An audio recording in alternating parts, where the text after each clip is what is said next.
Baada ya sekeseke kuwa kubwa sana hapa nchini Tanzania kwenye michuano ya ligi kuu ya NBC, ambapo usiku kwa mkia leo klabu ya Simba ilitoa taarifa ya kugomea mchezo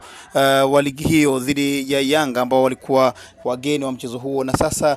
nao Yanga kwa baada ya muda walitoa tamko lao rasmi kwamba hawatahusika na mchezo huo, yani kwamba watakuwepo kwenye mchezo huo moja kwa moja siku ya leo. Mchezo huo ulitakiwa kufanyika tarehe 8 ya leo kuanzia majira ya saa 1:15 ya mwaka huu 2025, lakini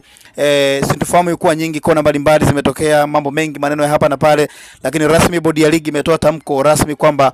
mchezo huo umeahirishwa kutokana na makosa mbalimbali ambayo klabu ya Yanga ilifanya pamoja na Simba. Kupitia taarifa iliyotolewa na bodi ya ligi imesema kuwa kamati ya uendeshaji na usimamizi wa ligi kuu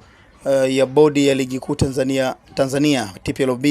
katika kikao chake cha leo Machi 8, 2025 ilipitia shauri la klabu ya Simba kuzuiliwa kuingia kwenye uwanja wa Benjamin Mkapa kwa ajili ya kufanya mazoezi ya mwisho kuelekea mchezo namba 184 wa ligi kuu ya NBC kwenye mbano Young African Sports Club vs Simba Sports Club uliopangwa kufanyika kwenye uwanja huo leo kuanzia saa 1:15 usiku. Katika shauri hilo, klabu ya Simba iliandikia barua bodi ya ligi kueleza kuhusu tukio tajwa hapo juu, huku pia ikieleza nia yao ya kutoshiriki mchezo huo kwa sababu imezuiliwa kutumia haki yao ya kikanuni kama ilivyoainishwa kwenye kanuni ya 1745 ya ligi kuu kuhusu taratibu za mchezo.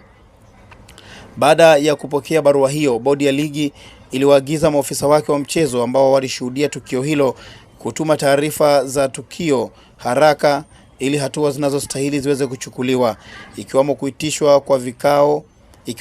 kwa kikao cha dharura cha kamati ya uendeshaji na usimamizi wa ligi. Baada ya kupitia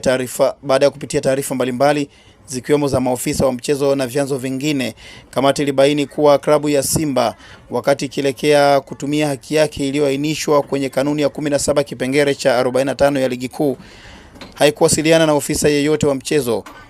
timu mwenyeji wala mamlaka ya uwanja kuhusu nia yao ya kufanya mazoezi katika uwanja huo ili maandalizi ya kikanuni yafanyike. Katika taarifa hizo, kamati ilibaini pia kwa walinzi ambao baadhi walifahamika kwa sura kuwa ni wa klabu ya Yanga walishiriki tukio la kuzuia basi la klabu ya Simba kuingia uwanjani kinyume na matakwa ya kanuni ya 17 kipengele cha 45 ya ligi kuu kuhusu taratibu za mchezo. Kwa sababu pia bodi ilipokea taarifa ya ofisa usalama wa mchezo ambayo imeainisha matukio kadhaa yaliyoambatana na tukio hilo la klabu ya Simba kushindwa kufanya mazoezi, na kwamba baadhi ya matukio yanahitaji uchunguzi ambao hauwezi kukamilika kwa wakati. Bodi ya ligi kupitia kamati yake ya uendeshaji na usimamizi wa ligi imeamua kuahirisha mchezo tajwa hapo juu kwa mujibu wa kanuni ya 34 moja kipengele cha kwanza na cha tatu ya ligi kuu kuhusu kuahirisha mchezo ili kutoa nafasi ya kupata taarifa zaidi zitakazosaidia kufanya maamuzi ya haki. Bodi itatoa taarifa kamili kuhusiana na tukio hilo na kutangaza tarehe ya mchezo huo mapema iwezekanavyo. Imetolewa na idara ya habari na mawasiliano, bodi ya ligi kuu Tanzania TPLB, Machi 8, 2025.